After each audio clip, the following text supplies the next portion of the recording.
Man, who am I going to tell? Man, I kind of idolized them when I was a kid. And, at that time, they were kids. I mean, it is intimidating to witness to people. But we got to have that boldness. I mean, they were praying for me, boldness, out there praying before I came up here. And I can feel that boldness rise up in me. Like I'm not ashamed of the gospel. I'm not ashamed of what people think of me. And you guys got to be not ashamed of what people think of you. Amen. And I'm telling you, if you are starting to feel intimidated, you need to pray. I think that what Chris Laurie said, prayer and fasting is so vital to the Christian walk and empowering you to be able to take hold of the things that seemed tough. But here I am, all these signs that God's trying to get my attention. No Christians are coming up to me. Living my life. Skateboarding takes a turn to street skating. Everyone is just street skating. Vert skating's out. All of a sudden, I'm like, well, I'm going to street skate, Skateboarding's my life. I'm going to start a street company, sponsored Richard Mulder. I mean, these kids that were the street kids of the time. And I was conforming to it because, I just loved it. Nothing stopped me from skating. It didn't intimidate me that, Vert wasn't getting paid. I said, I'm going to be a businessman, and I'm just going to do a company. I did a snowboard company as well because I thought, hey, you know what? I love this stuff. But then I got introduced to harder drugs, and the drug was crystal methamphetamine. See, since 12 years old, did acid, 12 years old, ate mushrooms. 15 years old, went to Texas with everybody, shut up and skate crew. Did ecstasy, over the counter. I've done over hundreds of hits of that stuff. Acid as well, mushrooms. I'm telling you, I'm surprised. After I got saved, I'm like, wow, God, you had mercy on me. Because there's so many times that I scathed death. But see, once I got introduced to crystal meth, it became like a dependency. It was like early 90s, I got introduced to it. I thought I'd dip into it a little bit. It became like this slow process of getting completely dependent on it. By 95, every single day. And I know everyone here knows about priorities, right? Our priorities here are pretty good, right? Raise your hand. Pretty good priorities right now? How's your priorities? Amen. Well, you know what? My priorities were good at first. My intentions were like family, skateboarding, and this partying and girls were at the bottom. Turned around, it became all the opposite. It was drugs, parties,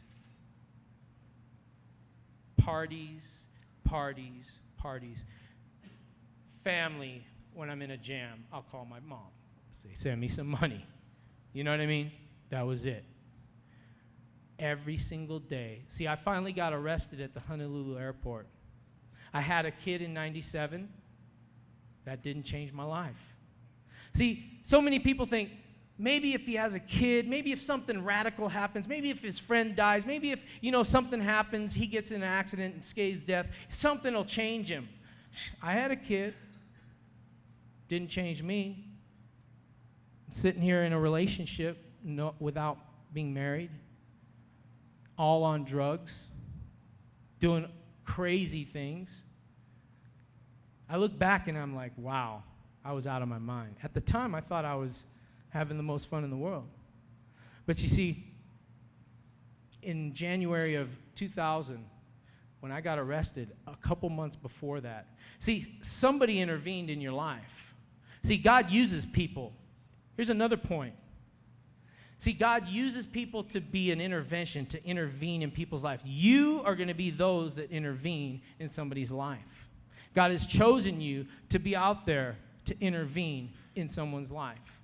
When we realize that that's the assignment and that's the purpose and the potential that God has for us, man, I'm fired up if I can impact and affect somebody's life. It's not about me. I mean, everybody that spoke, it's been awesome. It's not about me. It's about what God can do in and through me. That's why, you know what? when God intervened in my life, my girlfriend at the time said, Christian, I'm going to church and I'm quitting doing drugs. Whoa. I was like, I'll go. She's like, yeah, right. Dude, give me a break. And I'm like, no, I'll go. And obviously I was going to like, I had no idea. Really, if I were to sit here and try and think of why I went, I thought, church is good. Why not go? Smoked speed all the way there. You know what I mean? In the car, smoking speed right when I got there late, smoking speed in the car, went into church. She's crying, service is going on.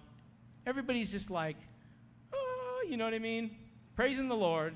And I'm like, wow, this is cool. Nothing happened. I went home, continued to use drugs. My wife started using drugs again, my girlfriend at the time. She's like, I don't want to go home now. See, there it is, that influence that you have on people. And I had a powerful influence to pull her out of that and to come back into using drugs again. And I said, I'm going to Hawaii, babe. You want to go? She said, yeah.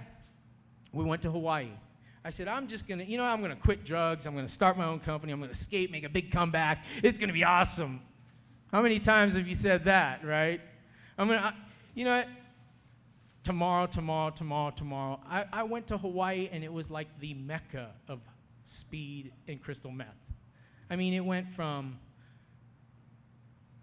100% to 500% in the price. You know what I mean? I mean, it was like astronomical. I was like, man, I could support my habit and pay the rent. You know what I mean? I was completely engulfed. There was nothing that could get me out. And then I got arrested. I got arrested at the Honolulu airport. My first phone call was to my girlfriend. And I'm like crying on the phone. And you know, it's funny. I got to prison, and it's like all these dudes knew I was coming in. You know what I mean? They all skated. You know what I mean? Murderers and like crazy bank robbers and you name it, they were there. They were like, Christian Hosoi, I saw you on the news, man.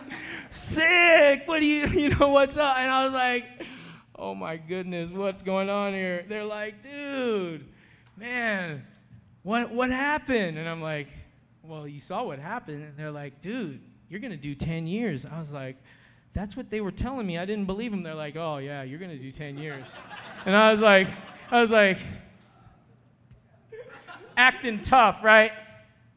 Oh, yeah? They're like, yeah, I'm here for murder. I'm doing double life. 140 years. I'm like, 19 years old. I was like, well, I got to go make a phone call, you know what I mean? And they're like, oh, you don't get to use the phone here until your time. I waited till my time, called my wife. I'm like in there like this, trying to avoid them seeing me cry. I'm like crying, you know, going, I don't know if I can make this, babe. And she's like, you know what? I love you. We're going to try to get through this. We just got to trust in God. And at that moment, I tell you, that's probably the beginning moment of me really realizing, what? God. You know, I thought it was your good behavior. So I thought, you know what, if there was like a time that I needed to like trust in God, it was like on my deathbed. You know, the priest would come over and do one of these and go, maybe you've done more better than, you know, bad, and you're going to go to heaven. I had no clue. I'm like, God, what's God going to do? Babe, I need bail. I need a lawyer. She's like, no, God's going to help us. God's going to get us through. You just got to get a Bible. And so the first day I got there, I went to look for a Bible. It was like, you know, a pot about this big, rooms all around, 2 stories. There's a rack, like just a little rack. No Bible on it. Guy saw me. It's about to be lockdown. And he's like, what are you looking for? I'm like, a Bible. He goes, you want to use mine? And I went, you don't need it? Like I knew he'd need it or something. You know what I mean? I had no clue. He's just, oh, no, you can use this here. No problem. And I knew he's been there for like 5 years. He still had 5 years to go. You know, I got to know everybody really fast because everybody wanted to talk to me. And then I go in my room, I open it up, and I'm like,